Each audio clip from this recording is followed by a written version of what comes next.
dessa forma: eis que eu farei uma coisa nova, agora ela surgirá, vós não sabeis? Eu farei um caminho no ermo e rios no deserto. Amém, igreja? Amém. Se não for ferir a liturgia da igreja, repita comigo dessa forma: duas coisas novas, e uma nunca muda. Se assente glorificando a Deus. Meus irmãos, é muito interessante fazer a menção desse texto aqui, porque não somente o capítulo em si é conhecido como um livro em sua totalidade. Quem conhece o texto bíblico sabe que o livro do profeta Isaías está dentro de um grupo que é um dos mais importantes da Bíblia Sagrada. Se nós olharmos para a organização da Bíblia, nós vamos ver que a Bíblia não é organizada como um livro secular.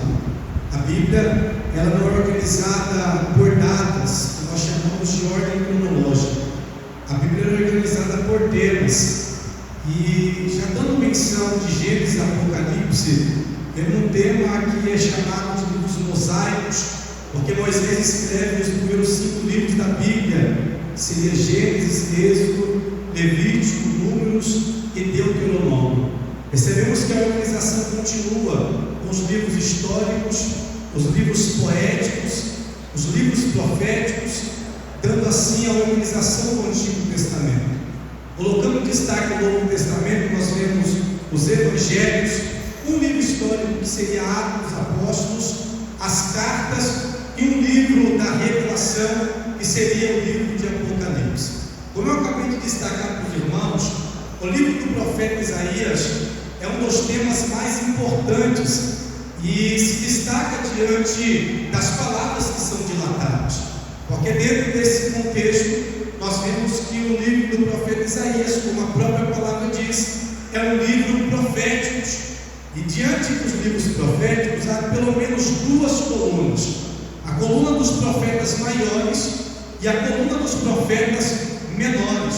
E vamos entender que os profetas maiores não são mais importantes em questão pessoal do que os profetas menores. Simplesmente eles têm a oportunidade de profetizar em uma quantidade maior e sobre acerca de assuntos que são destacados em seu contexto. Mas o que mais me chama a atenção é que também os profetas menores são usados por Deus, porque aqui Deus já mostra que Ele usa tanto os maiores quanto também usa os menores da casa, porque Deus Ele não se destaca em questão de visual. Deus se destaca na questão da sua escolha, e Ele escolhe os maiores e também escolhe os menores. Ele escolhe quem acha que já está preparado, e assim Deus confirma, e aquelas pessoas que Deus já confirmou e acham que ainda não estão preparados, Deus usa. E aqui é mostrado de forma bem clara, pois aqui nós vimos os profetas menores, como Abacuque, como Zofonias, sendo usados por Deus, mas também vemos Isaías tendo destaque na palavra que Deus dá para o seu povo em sua época. É tão interessante esse texto, irmão, porque entre os livros dos profetas maiores, Isaías é o profeta maior entre eles, porque ele tem mais oportunidade de profetizar, e mais profundo ainda, ele tem mais oportunidade de profetizar acerca do Salvador, acerca do Messias, acerca daquele que viria para morrer por nós.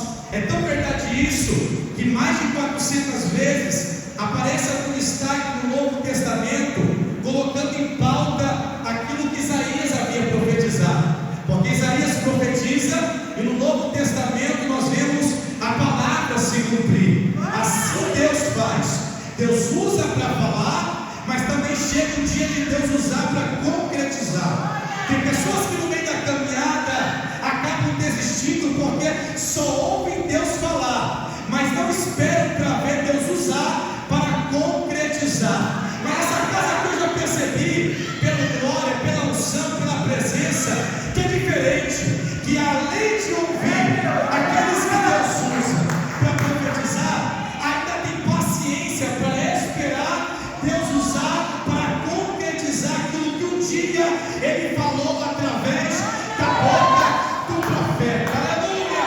Eu sei que eu estou na introdução da palavra e eu não cheguei no tema bíblico, mas eu queria deixar aqui aquilo que Deus revelou nesse altar agora, porque eu aprendi que da minha parte é orar, é jejuar, é ler a palavra, mas quem dá a palavra para casa não é o pregador, quem dá a palavra é aquele que escolheu o pregador para poder abrir a boca na casa, e lá vai a revelação da parte de Deus.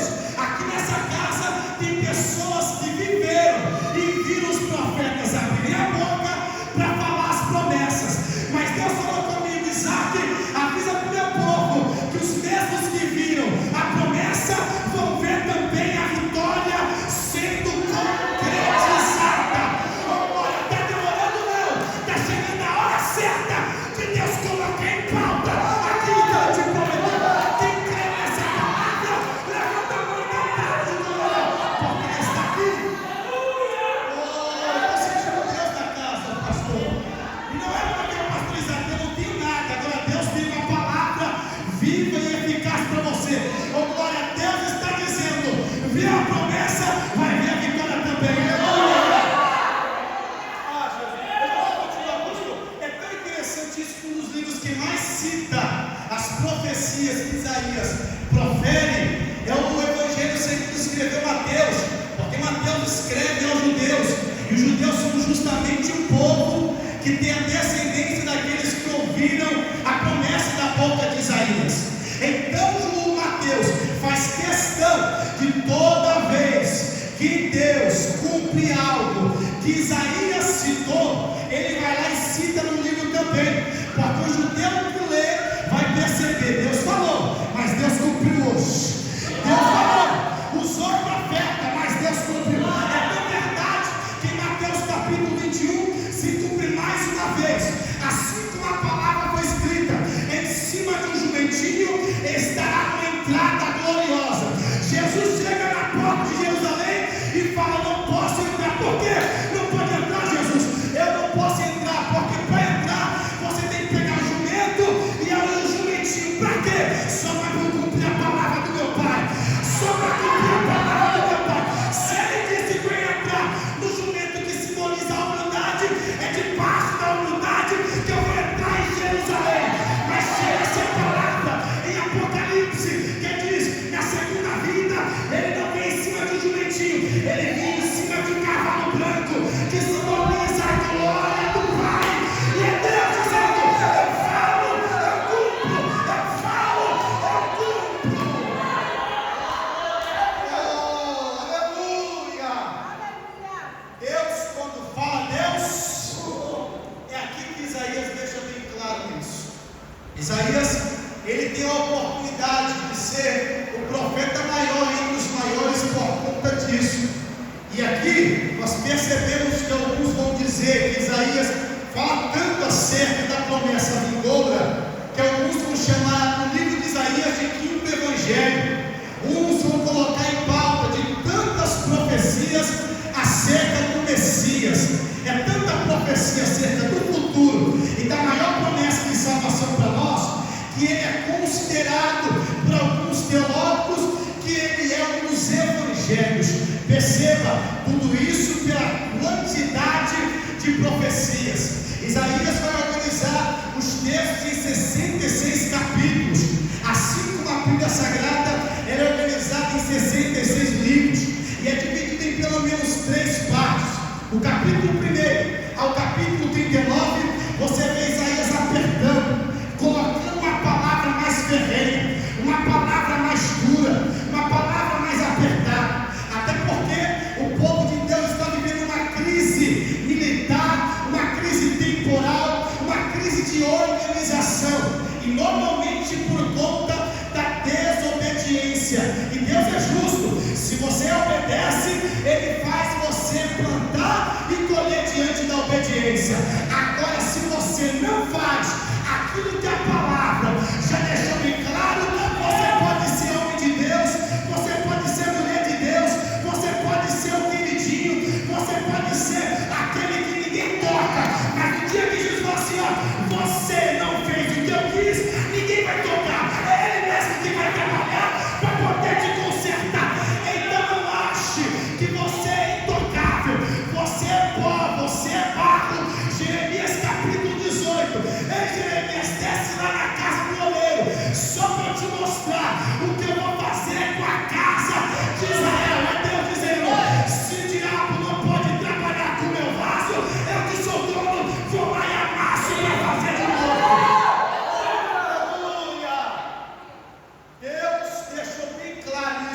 textos.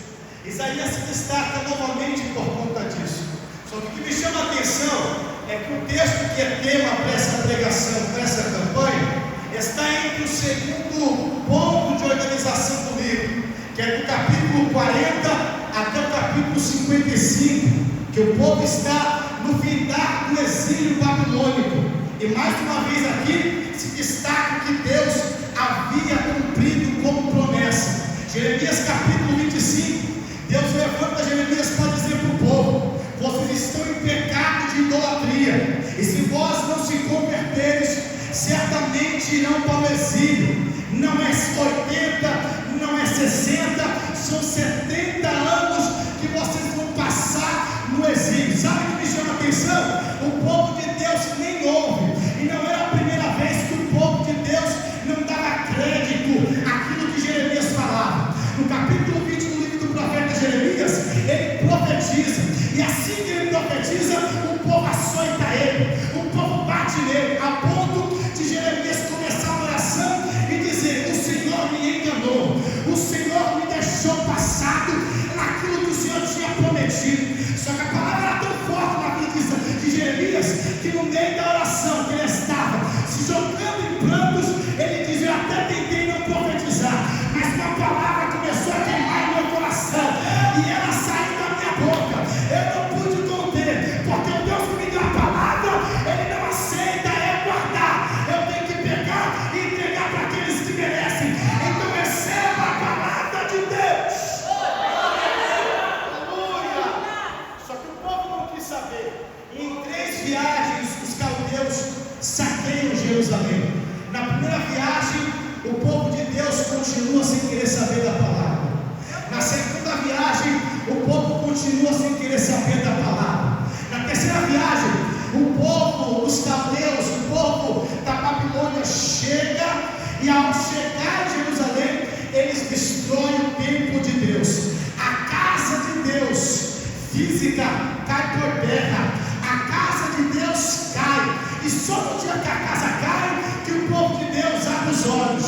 Agora o povo de Deus quer se arrepender, agora o povo de Deus quer ouvir a palavra, mas depois que o leite está derramado, não adianta querer chorar, vai ter que passar o que Deus avisou. Plantou, colheu, plantou, colheu, plantou, colheu.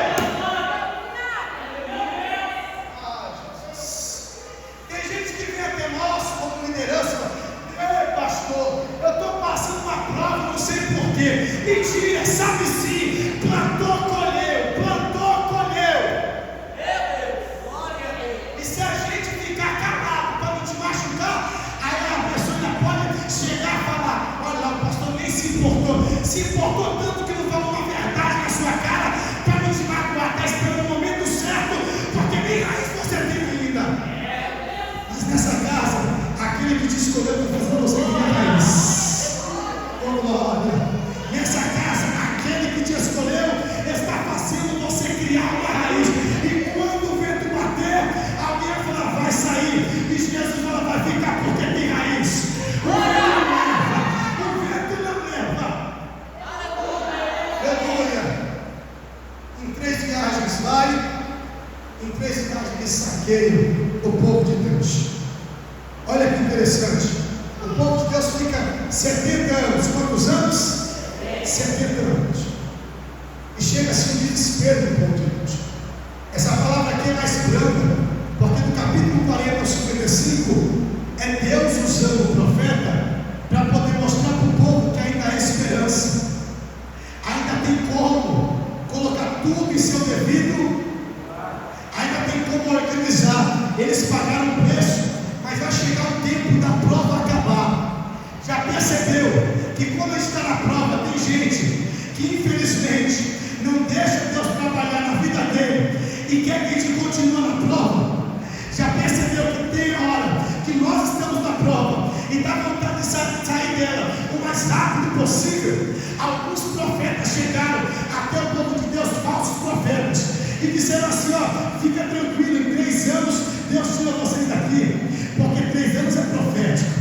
Treino 3, Deus trabalha, Pai, Filho, Espírito, Deus trabalha. Olha os profetas falsos querendo diminuir a prova daqueles que deveriam passar para aprender.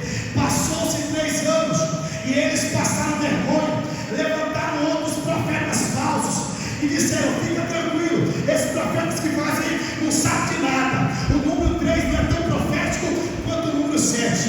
Em 7 anos vocês saem da Babilônia. Passou 7 anos e nada aconteceu. Ali começou a se levantar os profetas de verdade.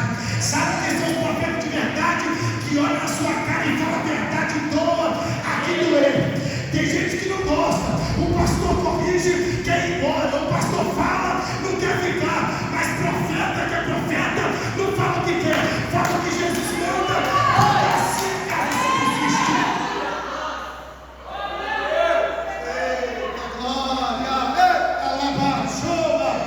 Se você quer alguém que massageie o seu ego, se prepara para ir direto para o lugar que você não quer, o inferno.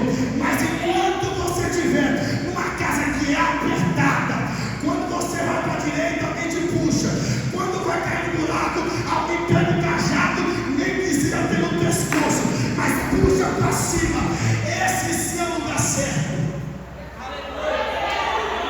Aleluia. Porque Deus corrige a quem Ele ama. Tem gente que estava doido para ir embora, né? Ei, não adianta ir embora, não adianta trocar de ministério, não adianta parar de desce, não adianta ficar pedindo confirmação. Deus, será que o meu tempo aqui acabou? Enquanto Deus não falar nada, a casa está aberta para trabalhar e tem que trabalhar.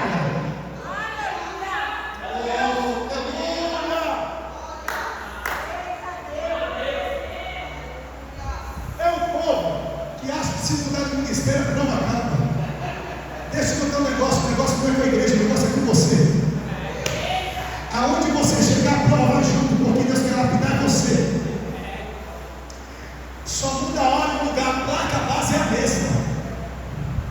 Mas é melhor continuar onde você já está, para não começar do zero. Então Deus já está falando aqui na casa. Foi Ele que levantou para corrigir. Foi Ele que levantou para puxar a orelha. Foi Ele que levantou para organizar. Você quer crescer espiritualmente? Melhor obedecer do que sacrificar. Êxodo capítulo 20. Depois dos 10 mandamentos, Deus usa Moisés para dizer: vão lá e constrói o meu altar. Por quê? Porque o altar é usado para colocar o sacrifício. E o meu povo só cultua com sacrifício. Porque sem sacrifício não tem culto. O povo falando está cansado, pastor. Sem sacrifício não tem culto. Você veio, mas você não volta de mão vazia.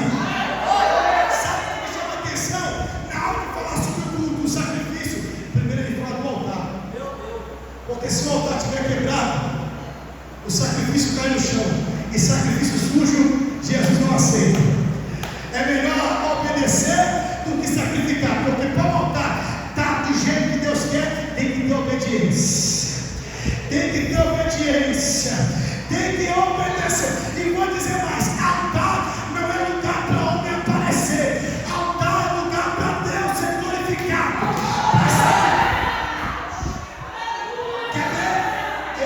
Capítulo 20, verso 25, 26 e 27. Deus olha e fala: quando for fazer o altar, faz de pedra.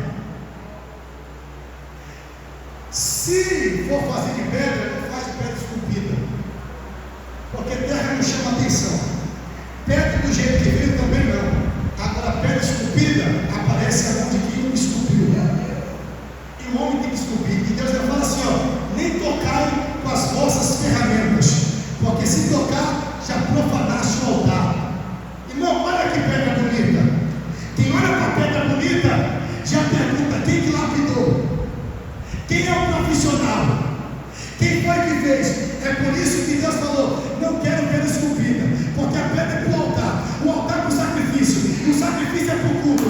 Na hora do culto, alguém vai lá para o altar e vai falar: quem foi o homem que fez isso? Eu não quero que o homem se destaque no meu altar. O altar é para o sacrifício, o altar é para a glória, o altar é para a presença.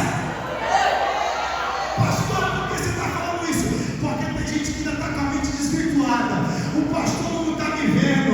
Eu ainda não tive oportunidade de subir naquele altar. O altar não é para aparecer.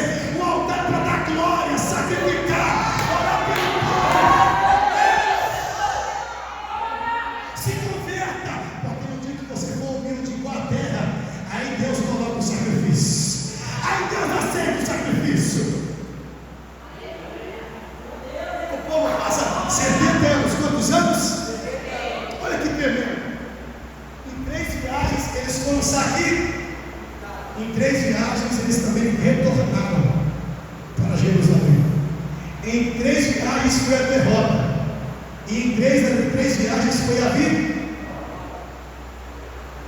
Gente que está aqui dentro e está falando, Deus, que prova gigante. E Deus me colocou isso para dizer: desse nível para mais, a vitória que vai vir depois da prova. Desse nível para mais. Desse nível para mais. Porque Deus conhece o coração. Deus sabe o que você passou. Deus sabe o seu limite. Porque assim como fez com Jó, Jó sempre orava para aquilo que ele achava que não tinha capacidade. Perder a família, perder a esposa, perder os filhos, perder aquilo que ele tinha. É por isso que no capítulo 3 ele fala: o que eu temia me aconteceu, e o que eu tinha medo me sobreveio. Ele só fazia sacrifício para não ter aquilo que ele achava que não aguentava. Mas quem sabia o limite dele não era ele. Quem sabia o limite de Jó não era Satanás. Quem sabia o limite de Jó era Deus. E quando Jó não chegou no limite, Deus continuou, mas no limite ele fez uma coisa que Deus queria que ele fizesse. Orou pelos amigos que tanto eram para ajudar e acabaram atrapalhando no meio da caminhada. É Deus dizendo: eu vou apertar até você ficar do jeito que a promessa conduz, porque você vai viver o que eu tenho para ti nessa terra. Pastor, já vou continuar, tá bom? Esse monte de vermelho, levanta a mão, não. Se coloca de pé. O Senhor falou comigo: obreiro da minha casa, chamei. Não foi de hoje, desde o da mãe dele. Já teve livramento, era para morrer, mas Deus cumpriu com sangue e salvou, remiu, lavou. Mas não é para continuar em dois pensamentos, porque Deus falou comigo: fala para ele que eu tenho pressa na chamada dele, mas fala para ele que é melhor obedecer do que sacrificar. Escute bem, eu não estou dizendo que você vai sair daqui não, mas eu vejo você em outra igreja. Não estou dizendo que você tomou decisão para sair daqui, mas eu vejo você em outra igreja. E o Senhor falou comigo: fala para ele que a chamada é do mesmo jeito em qualquer lugar. É do mesmo jeito em qualquer lugar. Te prepara, porque tu vai pregar e almas vão ser salvas. Te prepara, porque quando tu prega aqui, Deus vai trabalhar nos teus lá. Te prepara, porque está dizendo: eu não te tirei, não me te tirei para fazer de qualquer maneira. Não, o Deus que te escolheu é o Deus que vai te dar profundidade.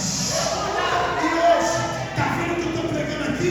Não é nem 10% do que Deus vai te dar para sair dessa terra e fazer no querer do Pai.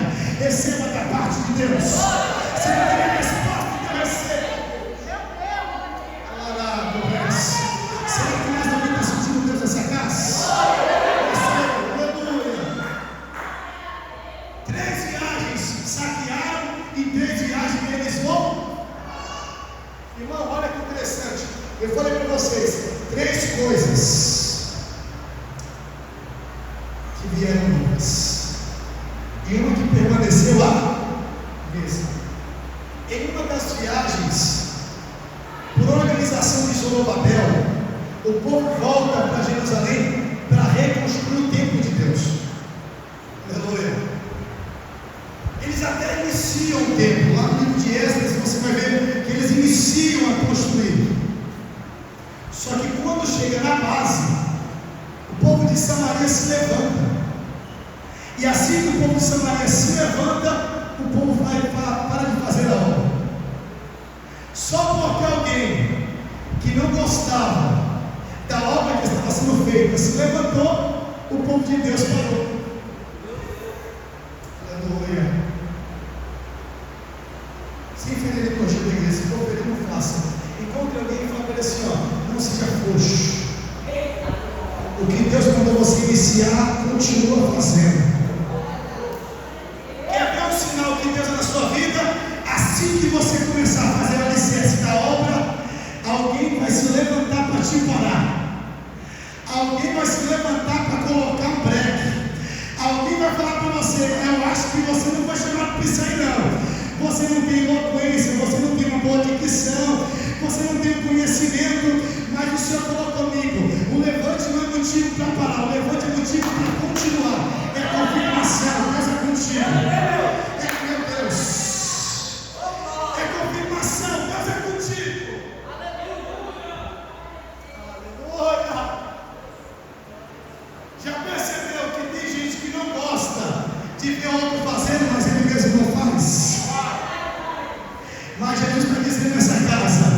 Deles eu cuido, você cuida da minha obra. Não é para parar de pregar por causa disso. Não é para parar de louvar por conta de cara feia.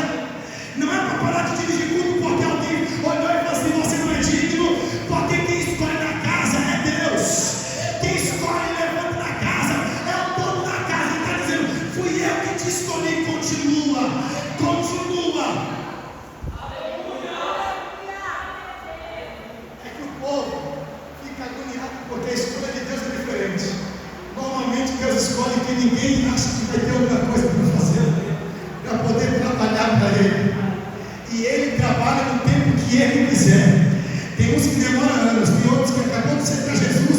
Deus limpa, joga para cá, joga para lá, sapega sangue nele e bota ele para trabalhar, porque Ele trabalha quando Jesus manda. Agora tem outros que nem fazem e não deixam ninguém fazer. Olha que interessante, o povo de Deus vê o levante e para de fazer obra. Há quem diga que eles ficam 14 anos. Quantos anos? 14 anos em cada obra. Só que o texto diz que eles já tinham feito o alicerce.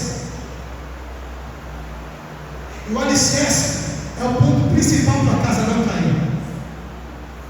E antes do alicerce, eles já tinham tirado os entulhos. Porque o que o inimigo destruiu ficou por lá mesmo. Lembra de Isaac desentulhando os poços? Lembra? É mais fácil cavar poço no barro do que tirar o entulho da onde já tinha poço. Porque tirar entulho é mais difícil, a pá não entra, a ferramenta não bate, é mais pesado. Mas quando Deus manda, não tem dificuldade que te para de fazer a obra que Ele mandou você fazer. Eles fazem os dois pontos mais difíceis, que é tirar o entulho e começar a base. E toda vez que alguém falava da obra, alguém citava desse jeito, eles pararam de fazer a obra. Mas alicerce tem. Aleluia! Vou repetir isso aqui porque crente que tem experiência já entendeu. Muitos crentes que têm experiência e está parado na obra. Olha o que o povo falava. A obra está parada, mas já tem alicerce. Já viu aquele crente que não está pregando, não está louvando, mas quando você olha para a cara dele, você sabe que tem alicerce. Se colocar, o negócio deslancha. Só que aí você vai perguntar para ele: não, pastor, é que eu não quero pagar preço, eu já tive experiência nesse negócio aí. Eu sei que ser líder das irmãs, ser líder dos jovens, eu sei que pregar, eu sei que liderar culto, eu sei que dirigir culto é pesado. Ele está com medo do levante, mas tem alicerce. Jesus me trouxe aqui para te dizer: tem muita gente que está com vontade de fazer, mas não tem alicerce. E você que tem alicerce não quer fazer, mas nessa casa é noite de Deus levantar que parou a obra pela metade. Ninguém mandou você largar rede, ninguém mandou você parar, ninguém mandou você parar e retroceder. A partir de hoje é dia de você continuar da onde você parou.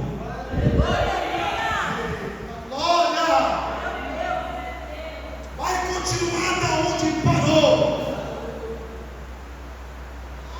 Você percebeu? Zorobabel vem para reconstruir. Passam 14 anos. O povo não quer fazer a obra. Aí Deus levanta os profetas menores. O profeta Ageu, capítulo 1, versos 5 ao 7. Olha aqui, Ageu, deixa bem claro, até o verso 8. Deus, o povo tem uma desculpa. Qual é a desculpa, Ageu? O povo disse que não quer fazer o templo porque eles não têm matéria-prima. Alguns historiadores vão dizer que a matéria-prima que eles estavam falando era a matéria-prima que Salomão usou para fazer o templo que foi destruído. Salomão usou muito ouro, Salomão usou muita pedra preciosa, Salomão tinha condições. Deus olhou para Ageu: essa é a desculpa. Deus, essa é a desculpa. Se essa é a desculpa, Ageu, fala para o povo: se eles não têm matéria-prima, sobe no monte e busca madeira. Acabou a desculpa. Deixa eu contar um segredo. O segredo da pregação, do louvor, não está na teologia, não está na aula de canto. Porque se você não tiver a mesma matéria-prima do pastor Rogério, se você não tiver a mesma matéria-prima do pastor Isaac, pode ficar despreocupado, que essa matéria-prima a gente não achou.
depois que Jesus entra em Jerusalém, a primeira coisa que ele faz é: eu quero ir na casa do meu pai. O que ele faz? Ele entra no templo. O primeiro templo tinha ouro que simbolizava a presença. Era a roupagem da presença. Sabe como você olha para a pessoa tem roupa de crente? Era roupagem. Só que o segundo templo se cumpriu em Mateus capítulo 21, porque não tinha ouro igual a primeira casa, mas tinha Jesus, que era a própria presença lá dentro. E a pergunta que fica é: você quer ter só a aparência da presença, ou você quer ter Jesus em você para ser a própria presença, para estar em você e você obedecer a Ele? A glória da segunda casa vai ser maior do que a da primeira. Primeira coisa que Ele coloca em pauta para cumprir, primeira coisa nova, a casa. Segundo, diante da organização de Neemias, eles conseguem reconstruir os muros, porque quando Jerusalém foi saqueada, foi destruído o templo e foi destruído os muros. Quando chega para reconstruir, antes de Neemias ir até lá, Neemias pede uma documentação para o rei da época, para ele poder fazer esse trabalho. E rei, irmão, na tipologia bíblica do Antigo Testamento, seja alguém que serve a Deus ou não, simboliza o próprio Deus. Por conta da sua autoria, a não ser que prevaleça em suas decisões. Então Neemias vai até o rei e pede a permissão para construir os muros. E assim que Neemias começa a reconstruir o que foi destruído, a fazer algo novo no lugar do velho, tem um levante. O primeiro levante não é de fora, o primeiro levante é de dentro. Só que no dia que alguém se levanta contra Neemias e a obra que Deus colocou na mão dele, a primeira coisa que ele fala é: eu vim aqui porque o rei me deu autoridade para fazer essa obra. Tem gente que está numa batalha aqui para fazer a obra de Deus. É só encostar na obra que alguém se levanta. É só começar a trabalhar um pouco com Jesus que alguém começa a querer empatar a obra. Mas Jesus trouxe aqui para te dizer: é só mostrar a autoridade que Ele colocou nas tuas mãos.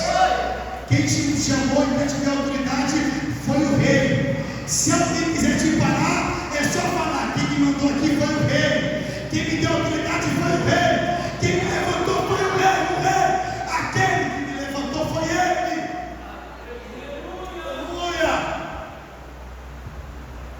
Neemias consegue fazer a obra até o final. E quase ao final, chega-se o levante quando Neemias já estava terminando o muro. Aqueles que querem empatar Neemias percebem que Neemias está tampando as brechas do muro. E eles vão até Neemias para poder atrapalhar o que Neemias estava. Sabe o que me chama a atenção? Aí não tinha sido colocado os portais. Tinha a brecha da porta, mas não tinha portal. Não tinha porta. Só tinha um buraco, só tinha um vão. Se eles quisessem entrar em Jerusalém, era só ir pela porta, porque a porta não tinha nenhum impedimento. Mas o inimigo nunca veio pela porta da frente. Quando o inimigo quer atrapalhar a obra que Deus tem na sua vida, ele não vai vir pela porta da frente. Eles vão até Neemias, porque Neemias está tapando as brechas. O inimigo sempre vai ir por onde tem brecha. Mas o que eles se atrapalharam é que aquele que Deus chamou já estava tampando as brechas quando eles chegaram.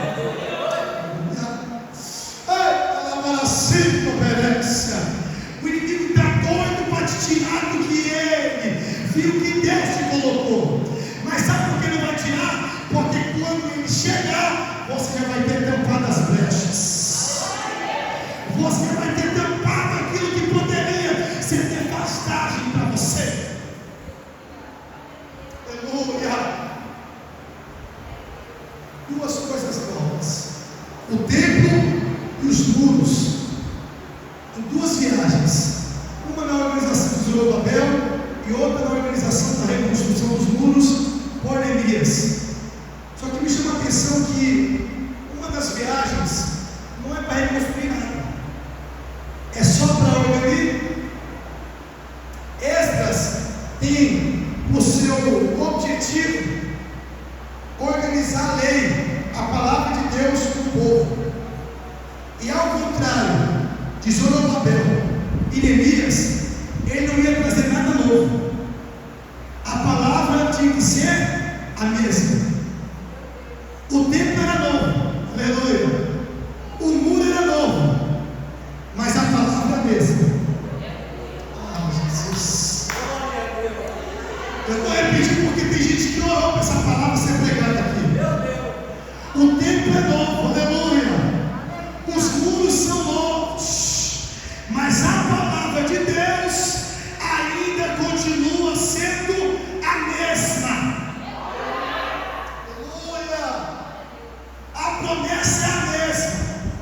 A promessa não mudou. E a promessa que Deus deu para essa casa é: vai crescer. Vai crescer. Satanás se levantou para não acontecer, mas Deus me mostrou, pastor, amigos dessa casa se levantando a favor desse ministério, porque o projeto não é do homem, o projeto é de Deus. E ele falou comigo: a casa vai crescer, a casa vai crescer.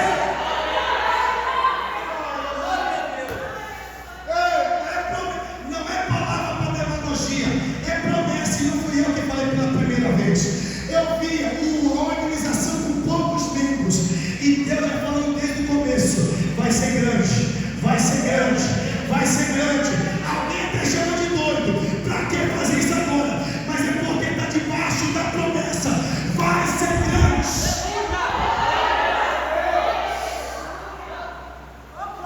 Isso aqui foi na hora, não foi organizado, foi na hora. Deus me deu agora. O Senhor falou comigo: essa casa está debaixo de uma promessa. Gênesis capítulo 12, Deus olha para Abraão e diz assim: ó, de ti vai sair uma grande nação. É a promessa que Deus tem para a vida de Abraão. Só que quando Deus falou isso, Deus queria dizer nação em potencial. E naquela época, uma nação, para ter potencial de nação, primeiro tinha que ter uma grande quantidade de pessoas, uma multidão. Abraão não tinha nem filho. Segundo, tinha que ter uma organização de leis, de projetos, para não imitar ninguém de fora, para ter a organização própria. Abraão não tinha ninguém para liderar direito. Terceiro, eles tinham que ter terra própria, porque nação que não tem casa própria não era considerada nação e não tinha respeito. Deus já tinha acabado de mandar Abraão sair da terra que era da parentela dele e ir para um lugar que ele nem conhecia. Sabe por quê? Quando Deus fala a promessa, ele fala que eu não tenho nada ainda. Aleluia. Nossa, Deus. Quando ele fala da porta, você não está nem preparado para entrar ainda, mas ele fala da porta. Quando ele fala que você vai ser pregador, você nunca nem teve oportunidade, mas ele fala que você vai pregar a palavra dele. Quando ele fala que você vai chegar até os confins da terra, você não sabe nem que está perdido ainda, mas ele fala que você vai sair, porque Deus não precisa da matéria para poder fazer nada, ele só precisa que você crê na palavra. Acabou.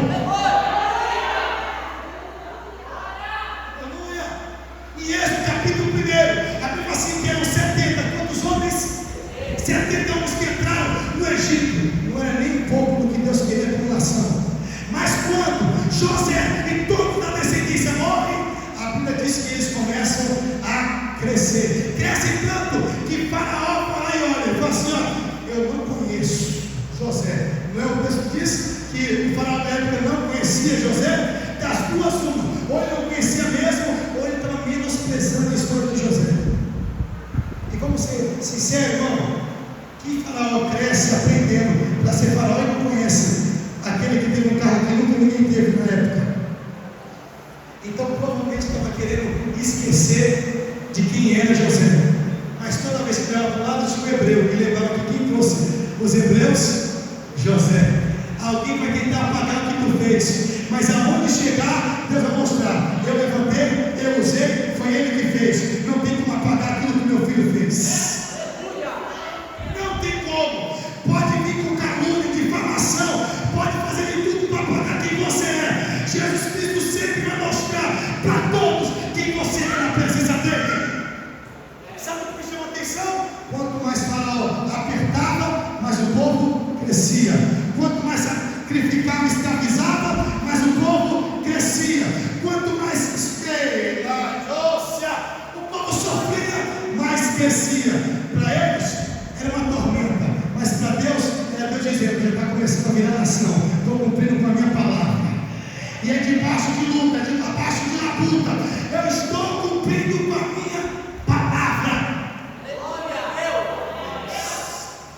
Está sofrendo, está chorando, está difícil, fica tranquilo. Jesus me trouxe para te dizer: a palavra está se cumprindo, a hora da mudança está para chegar.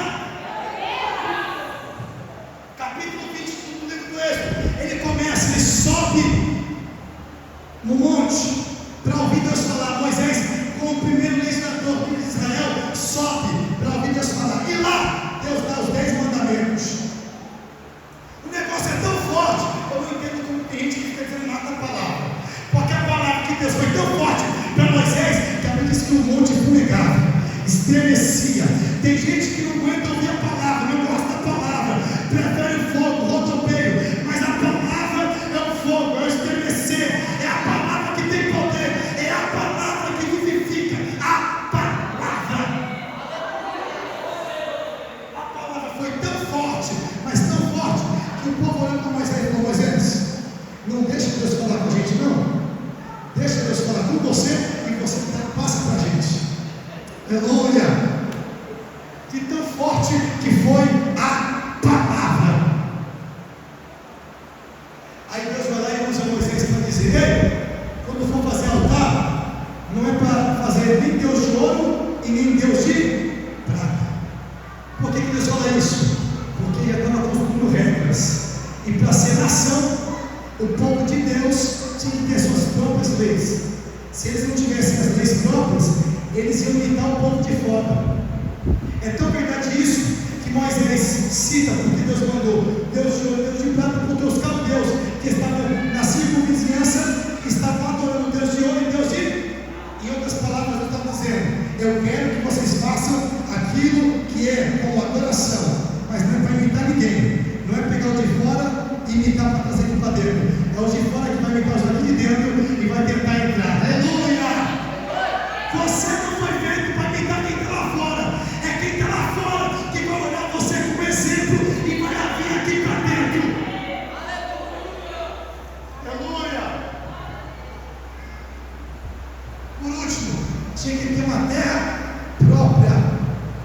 E no dia que era para entrar na terra própria, o povo daquela geração já estava condenado a não entrar por conta da desobediência. Deus atrasa a viagem de 40 dias para 40 por conta da desobediência.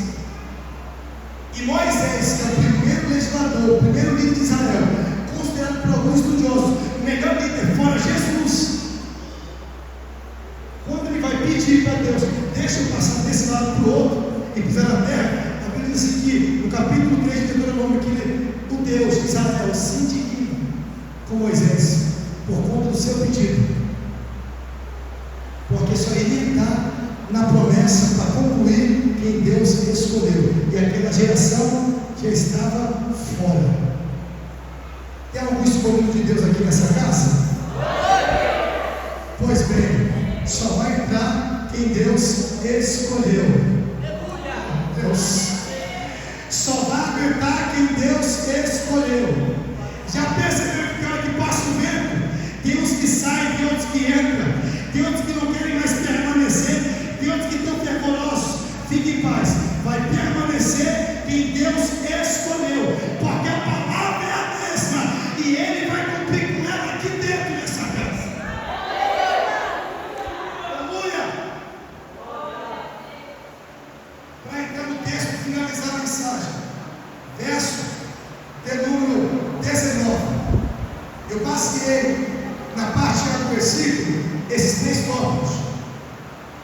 Não, melhor dizendo, eis que eu farei uma coisa nova.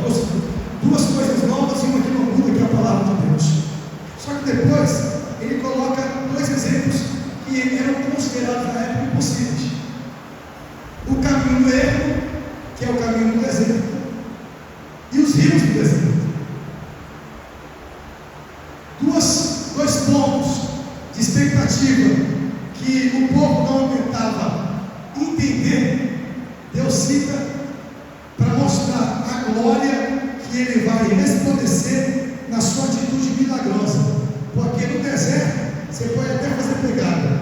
Olhou para trás, a areia é tão leve, é tão tranquila para poder se mover, que não fica caminho.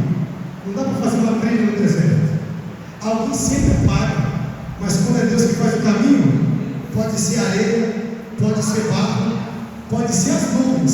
Se ele falou que tem um caminho aberto, dentro das águas, ele abre para um lado e para o outro, e você passa dando glória a Deus. No deserto não tem como saciar a sua sede.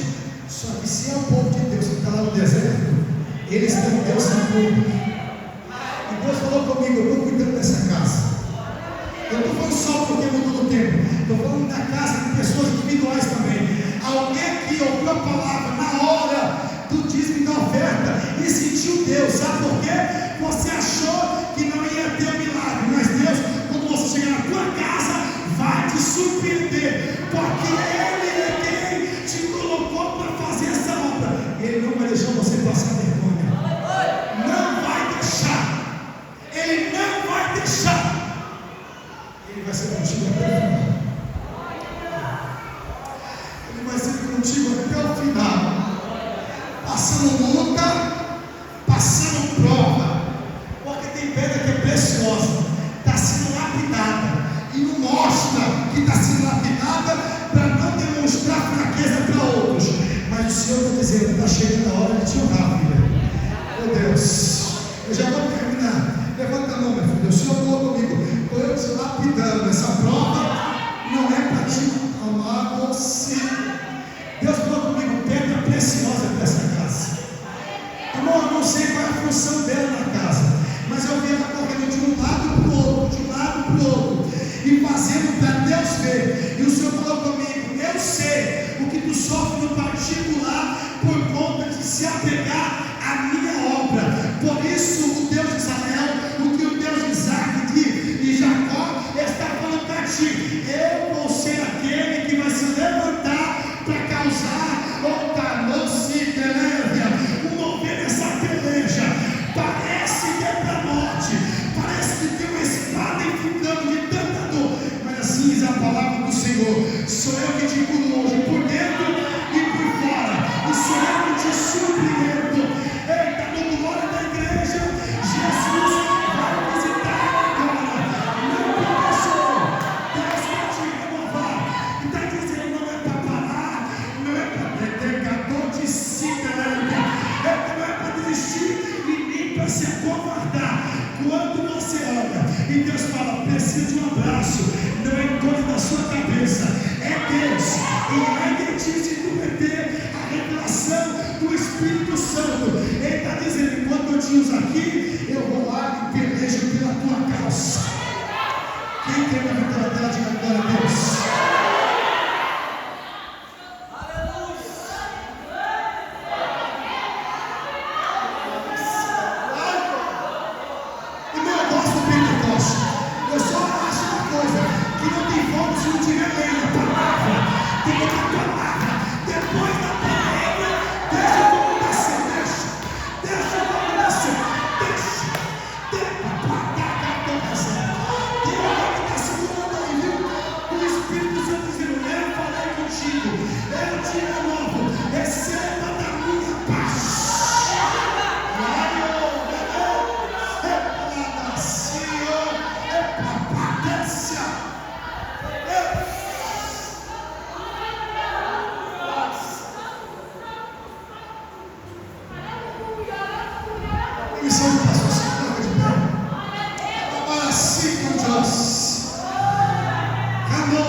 falei através da palavra com muitos. Eu vou fazer uma oração aqui, se não se prepara para louvar. Meu Deus. Tem alguém que fica sentindo de fora para dentro. Não é algo jargão, emocional. É algo de Deus contigo. De dentro. Olha o negócio da tia. Aí Letícia por parar por todos os levantes que hão de vir. Porque grande preço que tu vai pagar, mas se tu continuar. Meu Deus. Céu. Esse estado vai ficar pequeno para tu chamar.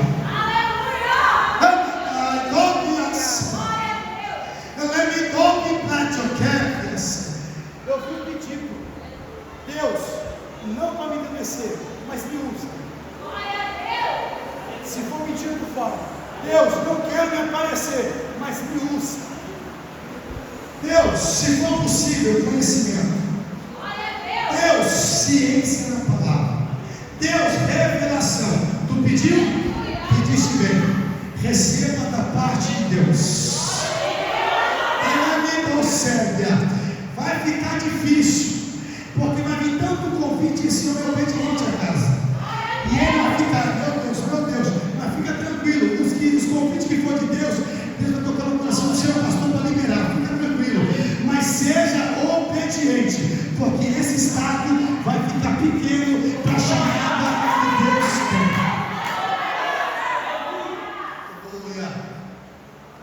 Quem crê nessa palavra, diga glória a Deus. Você crê nessa? Eu vou fazer uma pequena oração aqui, logo em seguida, nesse momento, louva a Deus. E a filha do jeito que poupar bem. Não sem demagogia nenhuma. Tem gente que acha que não, talvez eu pegar rápido, porque aí pega no fogo, não é isso? Fica tranquilo que o Espírito Santo, ele não depende disso para poder fazer a casa pegar fogo. Não precisa. Ele só precisa de algo organizado, porque Deus não gosta de bagunça. É um culto racional. Você entendeu o que está acontecendo? Então Deus vai descer na casa. Quem entendeu a palavra, diga glória a Deus. Então vou pegar, fica tranquilo. Hoje você falou comigo. Fala para o meu povo, não reter aquilo que eu vou dar hoje. Da glória. Desde que Deus mandou abraçar, não deixe de abraçar.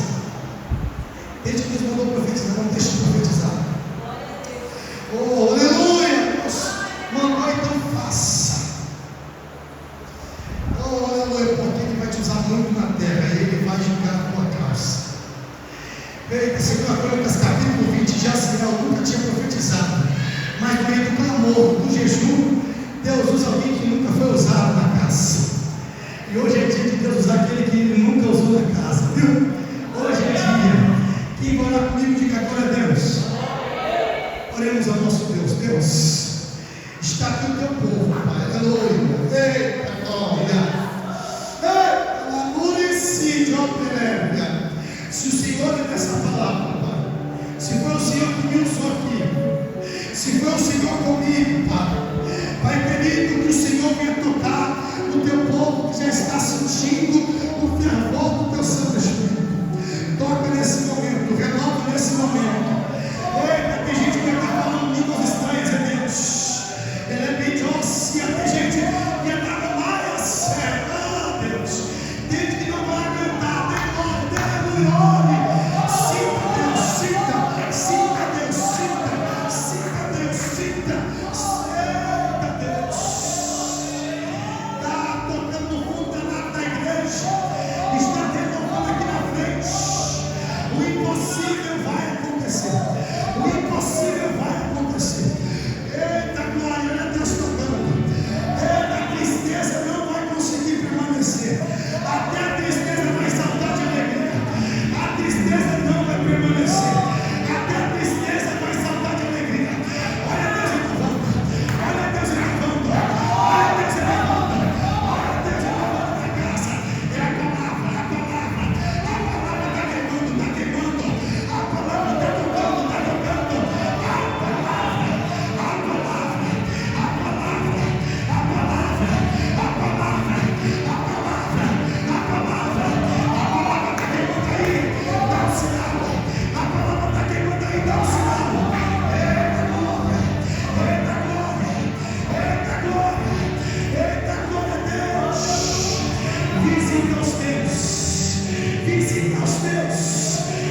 Necessita Jesus.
Tirar